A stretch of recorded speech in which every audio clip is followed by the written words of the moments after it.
Today on behalf of Dr. Sandeep Mahajan, who couldn't be here. So at the outset, just let me say it's a great privilege to address such an experienced and learned audience. We spent most of the morning having stimulating discussions on issues which we deal with in day-to-day nephrology, be it fistula, catheters, CAPD.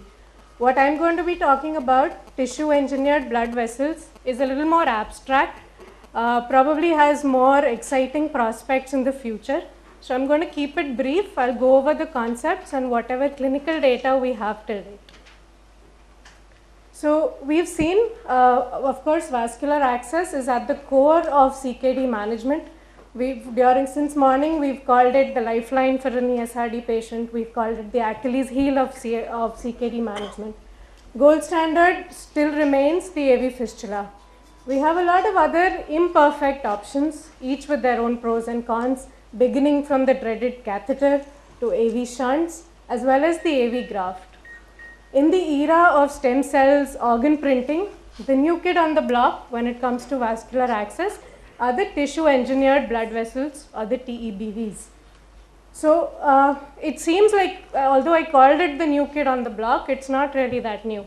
It was first introduced as an innovative concept and as early as 1986 by Weinberg and Bell, who proposed that vascular grafts engineered from living tissues could actually serve as an alternative for synthetic vascular prosthesis. Unfortunately, over the last 3 decades, in spite of advances in tissue engineering and biotechnology, translation into clinical practice has still remained a challenge. So the basic idea is we use tissue engineering and we create a biosynthetic blood vessel with the hope that it resists the mechanical and hemodynamic insults of long-term hemodialysis. What is a tissue engineered blood vessel? So there is a biodegradable scaffold or the template which is formed, which is then seeded with endothelial cells to resemble a blood vessel. So let's begin with the where, what, when, how. We've seen the when. Where can we use these tissue engineered blood vessels? Basically, they can be used in any place where you would use a vascular graft. The grafts we are using nowadays are either the autologous grafts, like we use for coronary artery bypass surgery, either we use the internal mammary artery or we use the saphenous vein. Or we use PTFE grafts to bypass carotids and peripheral arterial disease. Having said that, of course, our focus would remain on AV access for hemodialysis patients. So we already have autologous grafts, PTFE grafts. Why do we need tissue engineered blood vessels? This is because of the limitations of the current treatment. Now, the autologous graft or an access may not always be available. This is especially true. We have elderly patients, diabetic patients who have advanced atherosclerosis, might not always have good peripheral arteries or veins for creating a native AV fistula. So what about the artificial grafts?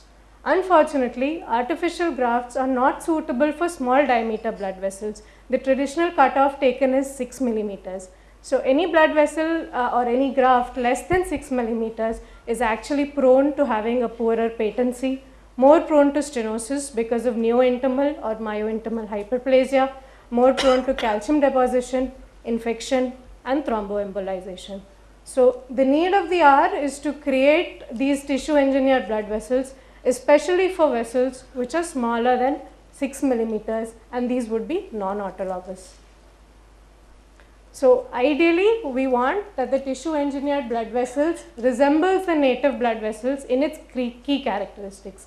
Most importantly, mechanical properties. It should withstand the hemodynamic stress of hemodialysis. It should obviously be biocompatible, non-immunogenic, antithrombotic, have a low risk of intimal hyperplasia, and it should have remodeling capabilities and allow it to integrate with the native host vessels. Also, if possible, it should resemble the native blood vessel in physiology. It should allow for vasodilation. It should allow for antithrombosis. So this is an ideal tissue engineered blood vessel. So the characteristics, I alluded to this earlier. There is a scaffolding system, that is the template, which supports cell attachment as well as proliferation. On this scaffolding, we then attach various cell types. Again, these would resemble the native blood vessel, so it would include endothelium, smooth muscle cells as well as fibroblasts. This scaffolding with the cells is then subjected to physical and chemical signals during a maturation phase or a conditioning phase in which there is neo-tissue formation and ultimately formation of a tissue engineered blood vessel which can be implanted into the patient. How do we do it? How do we create such a blood vessel? I'm going to delve a little into biotechnology, keep it simple. There are three ways of doing it. The first, which is the simplest, is we take a scaffold which can be either a synthetic or a biological scaffold and we assemble it with the cells in vitro. Second, we don't use a scaffold, we take cell sheets. I'll come to the step by step later. We take sheets of cells and you create a scaffold from these sheets themselves. Third, the most recent advance is in vivo vessel formation. We take a decellularized blood vessel or the subintestinal mucosa. It is stripped of all the cells. It is implanted into an animal and then there is an in vivo vessel formation. And then after explant from the animal, it is implanted into the patient. Because this is still in preclinical phase. So briefly, the first method, assembly of cells with the scaffold. So these are the cells. So these are autologous cells taken from the patient. So we need to plan this procedure maybe 7 to 8 months in advance. It takes that long from deriving the cell from the patient to actually implanting the graft back. So it's not something we can just buy off the shelf like we do for a synthetic graft. These cells are isolated, they are expanded in vitro, which takes about a month. We prepare a scaffold, these cells are seeded onto it, undergo a maturation process which takes another 2 to 3 months before it's finally ready for implantation. So what is the advantage of this method is because it has cells, it enables response to physiological stimuli. We can have the endothelial cells can produce nitric oxide, prostacyclins, thus permitting vasodilation. The smooth muscle cells can produce extracellular matrix proteins and enable vascular remodeling. And because there is a scaffold, there would be, it would provide mechanical strength to the graft as well as provide a surface for attachment of the endothelial cells. But what about the challenges? We've seen that we need autologous cells because otherwise the body might reject the graft. Second, I spoke about this, the time. We said it takes about 7 to 8 months to form such a graft. So there's a time needed for ex vivo expansion and to develop suitable mechanical properties. Obviously, this falls into the purview of cloning and stem cells, so strict regulatory standards need to be followed. And as always, cost would be the greatest limiting factor. The second method is self-assembly. So in this, we don't have an extraneous scaffold. The cells are isolated and expanded. A cell sheet is created, which is then rolled upon itself and it actually functions as the blood vessel. Under pressure and some chemical stimuli, and giving about 2 months for time to maturation, these layers fuse and form a blood vessel, which can again be implanted into the patient. So the advantage, you don't need a scaffold, the entire thing is made of autologous cells and you can control the number as well as the orientation of cells in the vessel. Because it has all the cells, so endothelial cells can be incorporated, we can have an antithrombotic vasodilatory surface, smooth muscle cells can be incorporated, which enable the vessel to respond to physiological stimuli. Just like the previous technique, the challenge to this also would be the long time required for preparation. The last method, which is acellular grafts. So in this, one of the key differences is we don't need any cells from the patient.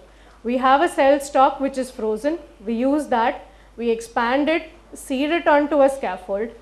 Once it has produced extracellular matrix and a vessel has started forming, it is then decellularized and stored. This is actually something that you can then buy off the shelf with a very short preparatory time. Once we decide we want to use it, this decellularized graft is taken from storage, it's seeded with endothelial cells, and then it can be implanted into the patient, thus decreasing the time lag. So advantage, there are no cells, so it's non-immunogenic. Secondly, you can store it, use it, buy it off the shelf and implant it into the patient.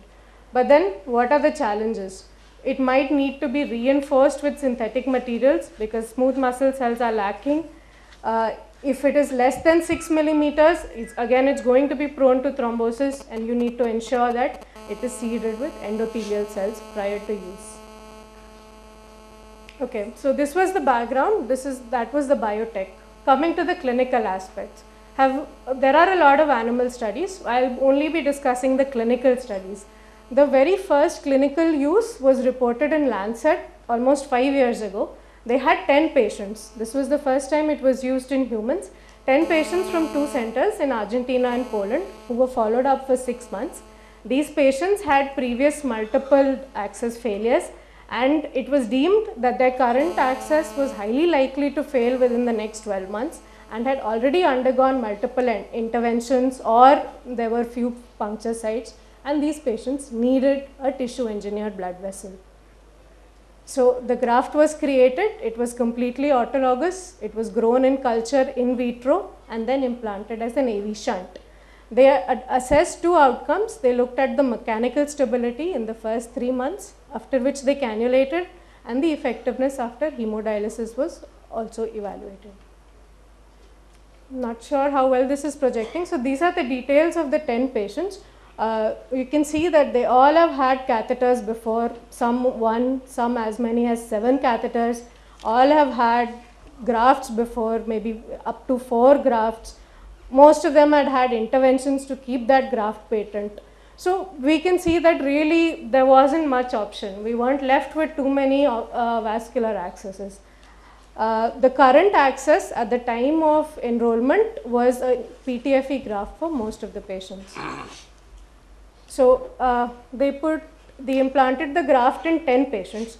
3 of them had a primary failure, 1 graft thrombosis, 1 graft dilatation, and 1 graft aneurysm. 1 patient was withdrawn from the study because of some bleeding complications, and 1 patient died before the graft could be cannulated because of an unrelated illness. So finally they were left with 4 patients who were then followed up and 1 patient was followed up for as long as 20 months. And their final data showed that of the grafts which functioned, the 4 patients, the patency was 78% at 1 month and 60% at 6 months. And they needed only 1 intervention to establish secondary patency for a total patient month patency of 68. So after this, we haven't had much clinical data coming in. This was the first study which reported data on 10 patients, and they said it is pretty promising, especially given the group of patients where you don't have many other options. So that was autologous. Now the first human use of an allogenic tissue engineered. Again, the concept of it being allogenic is just in the hope that you can buy it off the shelf, and that should be the natural transition for any tissue engineered blood vessel. This is still only available online. It was published in 2013. These are the images of one of the patients. This is the arterial end, the venous end, and the medial anastomosis at 1 month, 6 months and 11 months after anastomosis. We can see that it's only at 11 months that we start seeing some stenosis at the medial end, but this was also successfully plastied and the graft went on. So they've actually reported 3 cases of use of allogenic tissue engineered vascular graft. So what about the other strategies? We have synthetic, we have tissue engineered, there are some hybrids, bioprosthesis, extrapolated from cardiology, either using a bovine mesenteric vein or a cryopreserved human femoral vein grafts have been reported. Hybrid technologies, biosynthetic, which combine the biocompatibility of collagen and the strength and durability of polyester.